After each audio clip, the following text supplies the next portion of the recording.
হাতঘড়ি এখন প্রচুর সেল হয়, মানে যেটা ডিজিটাল হাতঘড়ি, যে ঘড়িটা 150 বা 200 টাকার মধ্যে কিনা, কিন্তু সেই ঘড়িটাই বাংলাদেশে প্রায় 1800-1600 টাকা বিক্রি হয়। চায়নায় বিজনেস সেটআপ করতে প্রথম ধাপটি কি হওয়া উচিত? Hello everyone, it's me Sneha. আমার সাথে আছে রকিব ভাইয়া, first global visa consultancy director. আজকে আমরা ভাইয়ার থেকে জানবো চায়নায় বিজনেস ভিসা করে কিভাবে সেটেল হওয়া যায়, চায়নায় বিজনেস ভিসার ফ্যাসিলিটি কি কি, এবং আরো ইনফরমেশন জানবো। তাহলে চলুন আজকের ভিডিওটি শুরু করা যাক। ভাই, আপনি কেমন আছেন? স্নেহা, আলহামদুলিল্লাহ ভালো আছি। তুমি কেমন আছো? আমি আছি আলহামদুলিল্লাহ। চায়নায় বিজনেস সেটআপ করতে প্রথম ধাপটি কি হওয়া উচিত? স্নেহা, তোমার কোশ্চেনটাকে আমি আরো সহজ করছি। চায়নাতে আসলে এই মুহূর্তে আমরা জানি চায়না পৃথিবীর উন্নত দেশগুলোর মধ্যে একটা। হুম। কারণ তার চায়না কিন্তু আগে উন্নত ছিল না, চায়না কিন্তু আগে দরিদ্র দেশের কাতারেই ছিল। কিন্তু যখন থেকে চায়নারা নিজেরা আবিষ্কার করা শুরু করলো এবং নিজেরা হচ্ছে ইনভেন্ট করে পৃথিবীর সব জায়গায় তাদের প্রোডাক্ট ছড়ানো শুরু করলো, তখন চায়না কিন্তু উন্নত দেশের কাতারে নাম লিখিয়েছে। এখন প্রশ্ন হচ্ছে, আমাদের দেশ থেকে চায়নায় অনেকভাবেই যাওয়া যায়। প্রথমত ভিজিট ভিসায়, স্টুডেন্ট ভিসায়, বিজনেস ভিসায় এবং ওয়ার্ক পারমিটেও ক্ষেত্র বিশেষ কিন্তু চায়নাতে যাওয়া যায়। এখন আমরা যে প্রকল্পটা নিয়ে আজকে কথা বলবো, যে প্রজেক্টটা নিয়ে আমরা কথা বলছি, সেটা হচ্ছে চায়নাতে যারা বিজনেস করতে চায় এবং সেটেল হতে চায়, তাদের জন্য আমরা কিন্তু আজকের এই ইনফরমেশনগুলো দেওয়ার চেষ্টা করব। প্রথমত চায়নাতে যারা বিজনেস করবে তাদের জন্য কিছুটা শিক্ষাগত যোগ্যতার প্রয়োজন হয়, কারণ বিজনেসটা হচ্ছে তোমার মেইন না, মেইন হচ্ছে তার যাওয়াটা। বিজনেস হচ্ছে তারপরে, কারণ বিজনেস যদি সে যেতে না পারে, তার যে ইচ্ছা বা যার যে চিন্তা যে সে গিয়ে প্রোডাক্ট নিয়ে আসবে বা প্রোডাক্ট নিয়ে এটা ব্যবসা করবে, সেটা কিন্তু তার জন্য কঠিন হয়ে যায়। তাই যারা মোটামুটি ইন্টার বা তোমার অনার্স পাস করেছে, তারাই এই প্রজেক্টের জন্য এলিজিবল হয় ম্যাক্সিমাম ক্ষেত্রে। যেতে গেলে যেটা করতে হয় যে সে একটা বিজনেস পারমিশন হবে, একটা ব্যাংক অ্যাকাউন্ট হবে, একটা অ্যাকাউন্টেন্ট ওখানে থাকবে, পাশাপাশি একটা রেজিস্টার্ড অ্যাড্রেস এবং তার ফিজিক্যাল একটা অ্যাড্রেস থাকবে, যে অ্যাড্রেসে উনি গিয়ে সরাসরি বিজনেসটা করতে পারে। এখন ধরো সে চিন্তা করেছে চায়না থেকে প্রোডাক্ট বাংলাদেশে নিয়ে আসবে, এই জন্য তার দরকার হবে এক্সপোর্ট ইম্পোর্ট একটা লাইসেন্সের। সেইটাও কিন্তু খুব সহজেই সে এখানে, আমরা যে প্রক্রিয়াগুলো নিয়ে কাজ করি ওর মধ্যে থাকে, এক্সপোর্ট ইম্পোর্ট একটা লাইসেন্সও কিন্তু আমরা তাকে করে দিই। এখন একটা মানুষের প্রথম চিন্তা কি, যে আমি চায়না যাব কেন? চায়না যাব একটাই কারণ, যে আমি গিয়ে ব্যবসা করব, কম দামে প্রোডাক্ট কিনবো, বেশি দামে পৃথিবীর অন্যান্য রাষ্ট্রগুলোতে বিক্রি করব। তাহলে তার কিন্তু যে বড় চাহিদা যে এক্সপোর্ট ইম্পোর্ট, সেটা কিন্তু সার্ভ হচ্ছে এই লাইসেন্সের মাধ্যমে। একটা ব্যাংক অ্যাকাউন্ট তার হয়ে যাচ্ছে, যেটা দিয়ে সে ইন্টারন্যাশনাল ট্রানজাকশন খুব সহজেই করতে পারে। যেমন ধরো সে বাংলাদেশ থেকে টাকা নিবে, সে তার ওই ব্যাংকে নিতে পারে। এছাড়া ধরো ইউরোপের কোনো কান্ট্রি থেকে টাকা আনবে, সেটা খুব সহজেই তার ওই চায়না ব্যাংকে নিয়ে যেতে পারে।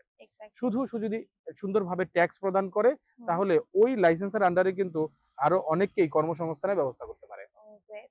আচ্ছা, একজন বিদেশির জন্য চায়নার মার্কেটে ভ্যালুটা কেমন?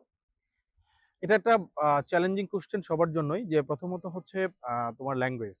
হ্যাঁ, কারণ একজন বিদেশি, আমরা যখন চায়নাতে কোনো একটা বিজনেস ভিসায় যাওয়ার চিন্তা করি বা কোনো একটা প্রক্রিয়াতে, ধরো ট্যুরিস্ট ভিসা বলো, যে কোনো একটা জায়গায়, আমরা প্রথম স্ট্রাগল ফেস করি হচ্ছে ল্যাঙ্গুয়েজে। কারণ চাইনিজ ল্যাঙ্গুয়েজটা তোমরা জানো যে চাইনিজরা আসলে তাদের ল্যাঙ্গুয়েজটাকে সবচেয়ে বেশি প্রাধান্য দেয়। রিসেন্টলি দেখা গেছে যে ওরা ইংরেজিটাকেও কিছুটা শেখা শুরু করছে বা ইংরেজিটা রপ্ত করতেছে, কারণ যেহেতু তারা মনে করছে যে তাদের প্রোডাক্টগুলো আসলে নট অনলি চায়না, ইন্টারন্যাশনাল মার্কেটে ছড়াতে হবে, সেই জন্য ইংরেজির কোনো বিকল্প নাই। এই জন্য ওরা এখন ইংলিশটা কিছুটা বুঝে, বাট এখনো কিন্তু সেই একচেটিয়া চায়নারা কিন্তু চাইনিজ ভাষা নিয়েই আছে। তো প্রথম ব্যারিয়ার হচ্ছে ভাষা, দ্বিতীয় ব্যারিয়ার হচ্ছে বিজনেসটাকে বুঝা, তাদের মতো করে বুঝা। চায়না যেহেতু সবচেয়ে বেশি রপ্তানি করে, তাদের কিন্তু অনেক এজেন্ট আছে। এই এজেন্ট গুলা বা দালাল বলতে পারো, সরাসরি অনেক দালাল টাইপের মানুষ আছে, যারা তোমার প্রোডাক্টটা তুমি এখানে পারচেস করলে তোমাকে বাংলাদেশে ওই প্রোডাক্টটা বা ইউরোপের কোথাও পাঠাবে।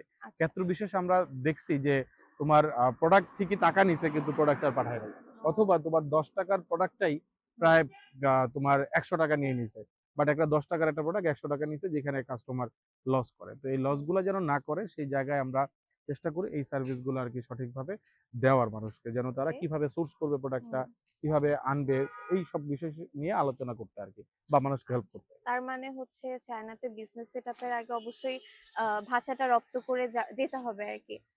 অবশ্যই, কারণ তোমার অবশ্যই মানে রপ্ত করতে পারলে ভালো, কিন্তু যদি রপ্ত করতে না পারে বা চায়না ভাষা যদি না জানে, এতে কোনো বাধ্যবাধকতা নেই যে চায়না ভাষা না জানলে সে বিজনেস করতে পারবে না, যেতে পারবে না বা ফ্যামিলি নিয়ে থাকতে পারবে না।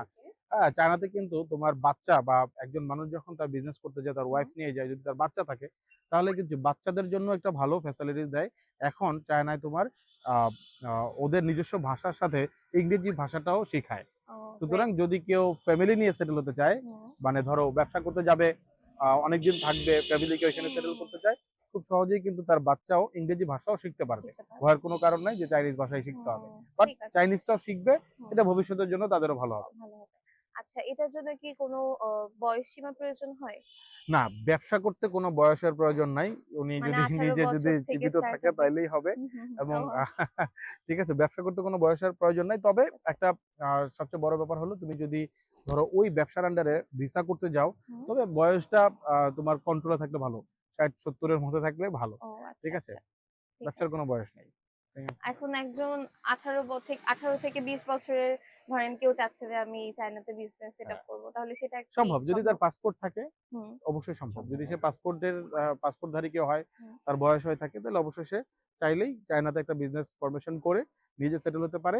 তার ফ্যামিলি নিয়েও সে চাইলে যেতে পারে। এতে হুম। কোনো প্রবলেম নাই। আচ্ছা, চায়নাতে যাওয়ার সময় কি সাথে, সাথে ডিপেন্ডেন্স নিয়ে যেতে হ্যাঁ, পারবে নাকি? সাথে, সাথে নিতে পারবে। হুম, হুম। যদি সে চায়, সে তার ১ম কোম্পানি ফরমেশন বা এই প্রক্রিয়াগুলো শেষ হওয়ার পরেই, তার ভিসা প্রক্রিয়াটা শেষ আচ্ছা, হওয়ার পরেই সে চাইলে তার ডিপেন্ডেন্ট হিসেবে তার ওয়াইফকে বা তার বেবিকে হুম, সাথে করেই নিয়ে যেতে নিয়ে যেতে পারবে। পারবে। এর জন্য আসলে খুব বেশি একটা খরচও হয় না, সময়ও লাগে না। তার ভিসাটা আগে হলেই তার হুম, ফ্যামিলি সহ চলে যেতে আচ্ছা। পারে। চায়নাতে বিজনেস করার জন্য আপনি যদি কিছু প্রোডাক্ট নিয়ে আমাকে আ প্রথমত এটা আরেকটা এক্সাম্পল নিশ, দিতেন। একটা নিশ। হুম, এই যে তোমার চায়না থেকে অনেকেরই প্রশ্ন আসে যে চায়নায় আসলে যাবো, চায়নার কোন প্রোডাক্টটা নিয়ে ব্যবসা করা উচিত? এক্সাক্টলি। আসলে এটা যদিও ব্যবসায়িক একটা লার্নিং এর ব্যাপার, হুম, ব্যবসায়িক লিসের ব্যাপার, তারপরেও আমরা প্রায় ১০-১৫ টা নিশ আছে, যে নিশগুলোতে আপনারা চাইলেই ব্যবসা করতে পারেন। হেলথ ইন্ডাস্ট্রি আছে, ই-কমার্স ইন্ডাস্ট্রিতে, ডেইলি লাইফ আছে। এমন অনেক কিছু আছে, যেমন একটা যদি বলি, আপনি যদি চান চায়না থেকে একটা যেমন হাতঘড়ি, হাতঘড়ি এখন প্রচুর সেল হয়, মানে যেটা হুম, ডিজিটাল হাতঘড়ি। যে ঘড়িটা আমরা দেখেছি যে ১৫০ বা ২০০ টাকার মধ্যে কিনা, কিন্তু সেই ঘড়িটাই বাংলাদেশে প্রায় ১৮০০-১৬০০ টাকা বিক্রি হয়। তো আপনারা এক্সাক্টলি। বুঝতে পারছেন চায়নার মার্কেটটা কি। তো চায়নাতে কি, কি বিজনেস করা যায় সেগুলো আরো বিস্তারিত আমরা হয়তো আরেকটা ভিডিওতে আলোচনা করতে পারব। আলোচনা করে আপনাদেরকে ঠিক আছে। সহযোগিতা করার চেষ্টা আ করব। চায়নাতে বিজনেস সেটআপ করার জন্য আ অ্যাপ্রক্সিমেটলি খরচটা যদি একটু শেয়ার করতেন? খরচটা খুব বেশি না। ৪ থেকে ৫ লাখ বা অ্যারাউন্ড ৬ লাখ এরকমের মধ্যেই তার হুম, চলে যাবে। ফুল তবে প্রসেসটা হয়ে হ্যাঁ, যাবে? ফুল প্রসেস হয়ে যাবে। ঠিক আছে। তবে যদি আরো কোনো বিস্তারিত তথ্য জানা দরকার হুম, হয়, কস্টের ব্যাপারে তো অনেকগুলো ব্রেকডাউন থাকে। এগুলো এক্সাক্টলি। যখন আরো কয়েকটা কাস্টমাইজ করা যায়, অনেকটা কিছুটা বাড়তে পারে। হুম, হ্যাঁ? এটা ডিপেন্ড করে চায়নার কারেন্সির উপরেও। কারেন্সি ডিফারেনশিয়েট হলে এটা হয়তো কম বেশি হতে পারে। তো সেই জায়গায় আমরা চেষ্টা করব যেন পারফেক্ট জিনিসটাই আমাদের ক্লায়েন্টদেরকে হাতে তুলে প্রোভাইড দিতে পারি। করেন। ঠিক আছে। ব্যাংক স্টেটমেন্টের বিষয়ে এখানে যদি খুব বেশি আরেকটু একটা জানতে হয়? ব্যাংকের স্টেটমেন্টের প্রয়োজন নাই। ২-৪ লাখ টাকা তার ব্যাংকে তো থাকেই যখন সে হুম, প্রক্রিয়াটা করে। হুম, তো এইটা হলেই হয়ে যায়। এর মধ্যে কোনো বড় কোনো বাইন্ডিংস নাই যে কত টাকা তার ব্যাংকে দেখাইতে হইতে পারে। ঠিক ঠিক আছে। আছে? এখন ধরেন সদ্য ওপেন করবে এরকম একজন বিজনেসম্যানের জন্য আপনি আপনার অভিজ্ঞতা থেকে আ কি সাজেস্ট এইটা করবেন হচ্ছে তাকে? ফার্স্টত তাকে ওয়েলকাম, যে সে চায়নাতে যাওয়া মানেই সে একজন ভালো বিজনেসম্যান, এটা আমরা ধরে নিতে পারি। কারণ সে ব্যবসার উদ্দেশ্যেই যেহেতু লাইসেন্স করবে, চায়নাতে যাবে, ব্যবসা ওপেন করবে। হুম, তো অবশ্যই ১ম এ ওয়েলকাম, এবং এর পাশাপাশি আপনি কি বিজনেসটা করবেন সেটাকে যদি আপনি একটু ডিফাইন করে নেন, প্রি-ডিফাইন থাকে, তাহলে আপনার জন্য সবচেয়ে সহজ চায়নাতে গিয়ে ব্যবসাটা পরিচালনা করা। তাই প্রি-ডিফাইন্ড বিজনেস নিয়ে চলেন, আমরা একসাথে আগায় যাই। ধন্যবাদ। আজকে আপনি অনেক ইনফরমেশন দিয়ে আমাদেরকে সাহায্য করলেন। তো আশা করব আপনাদের কাছে অনেক কিছু ক্লিয়ার হয়ে গিয়েছে। বিস্তারিত আরো কিছু জানতে চান, আরো কোনো কোয়েরিজ থাকে তাহলে কিন্তু আমাদের পেজে ইনবক্স করতে পারেন অথবা সরাসরি আপনার বিজনেস মিটিংটা সেট করতে পারেন। তাই দেরি না করে এখনই যোগাযোগ করুন অথবা সরাসরি আমাদের অফিসে এসে ভিজিট করেন। আমাদের অফিসের ঠিকানা থাকছে উত্তরা সেক্টর 10 রোড 7 হাউস 11।